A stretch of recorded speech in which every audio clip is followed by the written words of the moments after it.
Olá, sejam muito bem-vindos ao canal Bíblia com Francisca. Eu sou Francisca Grenza, teóloga por formação, e te ajudo a descobrir os tesouros escondidos nas narrativas bíblicas. Para você que ainda não é inscrito, inscreva-se no canal, acionar o sininho das notificações e vem participar desta comunidade digital que cresce a cada dia. Hoje eu vou ler para vocês o capítulo 11 do livro de Jó. Eu estou lendo para vocês o livro de Jó e já estamos no capítulo 11. Hoje nós vamos conhecer essa personagem, um dos amigos de Jó, que se chama Sofar de Naamate. Vamos começar. Sofar de Naamate falou por sua vez e disse: vai ficar sem resposta tal palavrório? Vai ter razão o charlatão? Tua loquacidade, de eloquência, né? Tua loquacidade fará calar os outros? Caçoarás sem que ninguém te confunda? Disseste, minha doutrina é limpa. Sou puro diante de teus olhos. Quantos falam assim, né? Vou ler de novo. Tua loquacidade fará calar os outros? Caçoarás sem que ninguém te confunda? Disseste, minha doutrina, ou seja, meu ensinamento é limpo, minha doutrina é sã, minha doutrina é limpa. Sou puro, sou pura diante de teus olhos, né? A verdade é que ele está dizendo, sou puro diante de teus olhos. Mas que Deus te fale e abra os lábios para te responder. Ele te mostrará os segredos de sabedoria, sutilezas acertadas, e saberás que te perdoa até parte de tua culpa. Pretende sondar Deus ou abranger a perfeição do Todo-Poderoso? É mais alta que o céu. O que vais fazer tu? É mais funda que o abismo. O que sabes tu? É mais longa que a terra e mais larga que o mar. Se ele se apresenta, prende e intima a julgamento. Quem pode impedir? Ele conhece os homens falsos. Se vê a maldade, não vai prestar atenção, mas o mentecapto cobrará sentido quando o asno selvagem nascer burrico. Se teu coração está firme, estende as mãos para ele. Se há maldade em tua mão, afasta-a, e não more em tua tenda a injustiça. Então poderás alcançar a fronte sem mancha. Acossado, não sentirás medo. Esquecerás tuas desgraças, ou as recordarás como águas passadas. Tua vida ressurgirá como um meio-dia. Tuas trevas serão uma aurora. Terás tranquilidade na esperança. Escavarás e te deitarás tranquilo. Repousarás sem que ninguém te espante. E muitos buscarão teu favor. Mas os olhos dos perversos ficam cegos, não encontram escapatória. Sua esperança é um sopro. Aqui eu termino a leitura do capítulo 11 do livro de Jó. Você já se inscreveu no canal Bíblia com Francisca? Então se inscreve, compartilhe esse conteúdo, assim você ajuda no engajamento do canal. Aciona o sininho das notificações e vem participar desta comunidade, né? Deixa eu ler aqui para vocês a respeito desse capítulo 11. Bom, torna a síntese das palavras de Jó, ou seja, a pretensão de enfrentar a Deus para provar sua inocência, né? A pretensão de ser puro na conduta e ter razão nas palavras. Quem nunca, né, gente? Que se cumpra o pedido de Jó. Deus não apelará para a força, nem abusará de seu poder, mas com sua sabedoria superior deixará Jó convicto, mostrando-lhe o segredo, que Jó não suspeita, até sobre o próprio Jó. Aqui você pode ver o Salmo 73, tá? O versículo 6b. É muito duvidoso o fato de Deus perdoar parte da culpa. Não contradiz ou limita a doutrina da retribuição? Por que Deus perdoa parte e não todo? É justa essa medida? Talvez Sofá esteja pensando no castigo salutar e na correção, que são castigo e perdão parciais.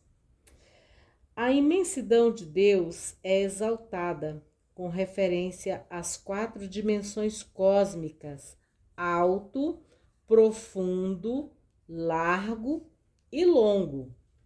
Mas não é também o homem um mistério supracósmico, ou seja, supra, acima do mundo, né? Cósmico está relacionado ao mundo, ou seja, acima do mundo, supracósmico, né? O homem aqui, mas não é também o homem um mistério supracosmo. O homem, quando a gente fala aqui, gente, nas narrativas bíblicas, refere-se ao humano, ao ser humano, tá bom? Então, mas não é também o homem um mistério supracósmico, né? Essa é uma pergunta. Acusação implícita de Jó.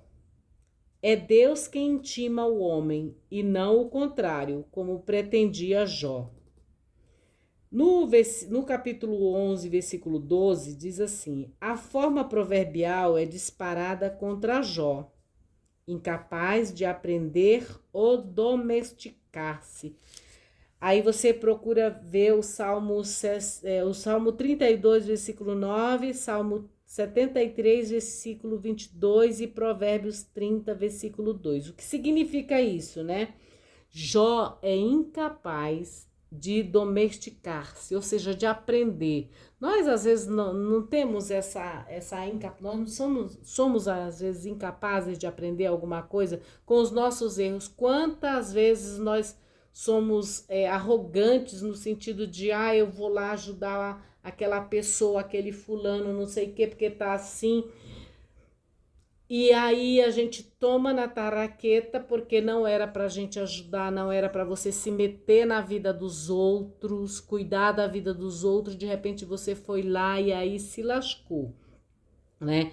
Ou seja, você não aprendeu com a sua experiência anterior, você continuou indo se meter na vida das pessoas, na vida de quem, aonde você não é chamado, você continuou a ir visitar aquele local onde você não é bem quisto, você não é bem-vindo, você não é bem visto, né? Então, às vezes a gente se coloca em situações e que a gente não quer aprender com as experiências. Às vezes tem coisas que a gente passa na nossa vida que não era pra gente passar simplesmente pelo fato da gente ter se metido nos lugares errados. Por exemplo, a gente se meter... ter esse orgulho, por exemplo, orgulho espiritual, né?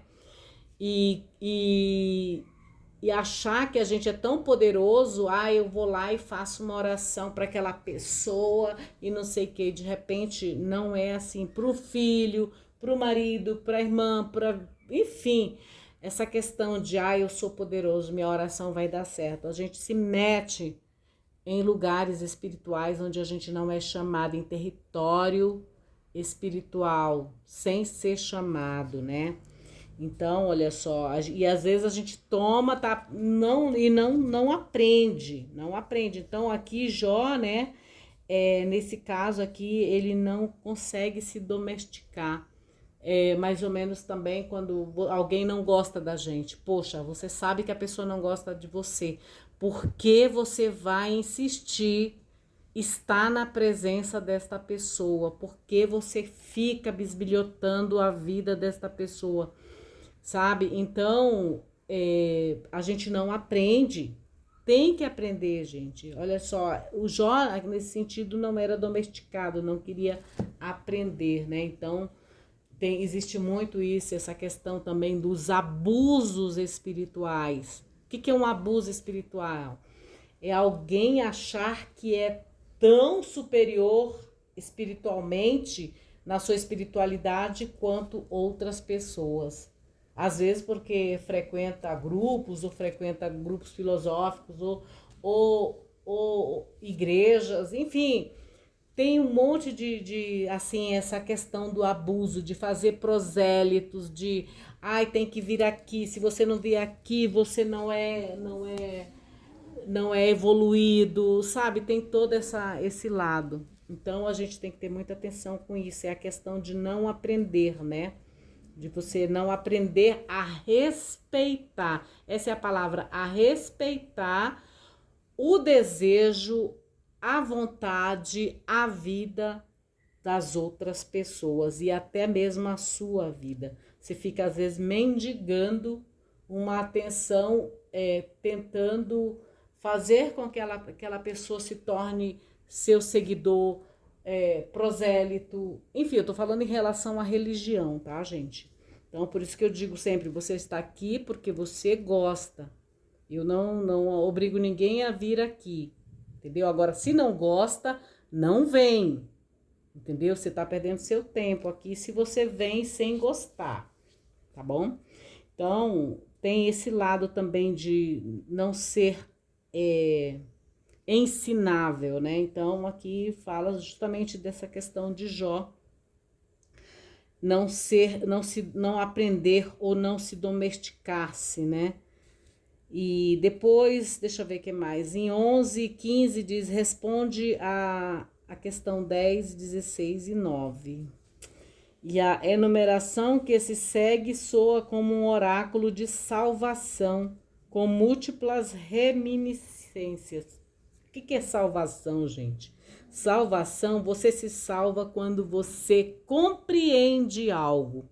Quando você começa a compreender, a compreensão, ela te leva à salvação. Porque quando você compreende o porquê das coisas e por que acontece daquele jeito, você simplesmente se salva, você se liberta de algo. Então, isso é uma salvação, entendeu? Você se salva, por exemplo, da ignorância, você se salva do mal que alguém pode fazer para você quando você compreende certas coisas, né? Então, é isso. Você não sofre, né? Mas você desapega, você deixa o teu ego para trás, entendeu? Essa questão do ego, né? Eu consigo porque eu sou, minha oração vai dar certo porque eu sou isso, entendeu? Então tem esse lado, né? De não querer aprender. Entre outras passagens, aqui no capítulo 11, versículo 16, questão no profeta Isaías, capítulo 8, versículo 7 a 8, Isaías 43, 2 e Salmos 42, 6 e Salmo 69, 2, tá? E o 124, 4. Nessa parte, né, do 11:16. Esquecerás tuas desgraças ou as recordarás como águas passadas, né? É o que está lá aqui nesse capítulo 11. Depois, no versículo 17, Isaías 58:8, Salmo 112:4, né? É o contrário do que dizia Jó em Jó 10, 21, 22. Depois, no versículo 18, apela para a esperança, tema do capítulo 4, versículo 6, lá com o primeiro amigo, que é o Elifaz, né? E depois, no capítulo 8, 13, de Baldade, né? O capítulo 14, 7, Jó. A esperança é uma força, mas em que se apoia? Numa doutrina, numa teoria, ou antes na palavra de Deus? Sofá é incapaz de oferecer essa promessa de Deus, ainda que suas palavras emitem o estilo do oráculo. A paz do sono se opõe a 7, 13 e 14 e não convence Jó. Vocês também podem perceber, gente, que, por exemplo, Jó perdeu tudo, né? Mas a única coisa que Deus não tirou de Jó foi a sua esposa. Por que será, hein? Né? Ele tirou os filhos, tirou os bens, tirou tudo, tudo, tudo, tudo. A única que ficou foi a mulher de Jó. Por que será que Deus não tirou a mulher? Porque, gente, porque a mulher é a coroa da criação, tá? E para Deus é o seguinte, o casamento torna-se uma só carne. Quando a gente casa, esse contrato que a gente faz é um contrato, tá? Para Deus, né? Sairás da tua casa, tomarás a tua mulher, deixará teu pai, tua mãe, se unirá à tua mulher. Então, única que ficou foi a mulher de Jó. E quando a gente casa, o que acontece? Esse contrato que a gente faz, no fundo, não é com o nosso cônjuge, entendeu? Mas é com Deus. A gente faz um contrato com Deus. Por isso, quando, por exemplo, um casal tem problemas, que começa a traição, essas coisas, né? Tem muita gente que tem essa tendência à traição. O que acontece? Você não está traindo a sua esposa, nem você, mulher, traindo o seu esposo, seu marido, né? Você está sendo desleal com Deus, tá? Você está sendo desleal com o teu Criador, com Deus.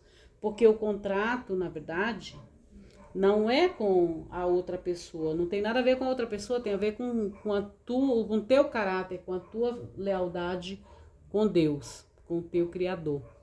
O outro, se você é infiel com esse que você vê, imagina com Deus. Por que eu tô falando isso? Porque as narrativas bíblicas, elas falam de relacionamento, de união matrimonial, de enlace, de contrato, tá? No judaísmo chama-se ketubá, o contrato, né? Então, quando um casal vai casar, é um contrato, tá? Então, por isso que eu tô falando isso para vocês. É isso. Bom, eu fico aqui mais uma vez com a leitura de Jó, capítulo 11. Eu espero que você tenha gostado, que esteja gostando de ouvir um pouco mais sobre Jó. Logo, logo eu volto, tá bom? Então, compartilhe esse conteúdo. Próximo capítulo será o capítulo 12, a resposta de Jó, né? Jó respondendo a esses questionamentos de Sofá de Naamate. E aí, né, vamos Vamos ler esse capítulo 12 e vamos ver até onde nós vamos. Acho que a gente vai ler todo esse livro, né? Então é isso. Fiquem com Deus, em Deus, para Deus. Fiquem na bênção de Deus e celebrem aquilo que realmente importa, que é a vida de cada um de vocês, tá bom? Tchau, tchau.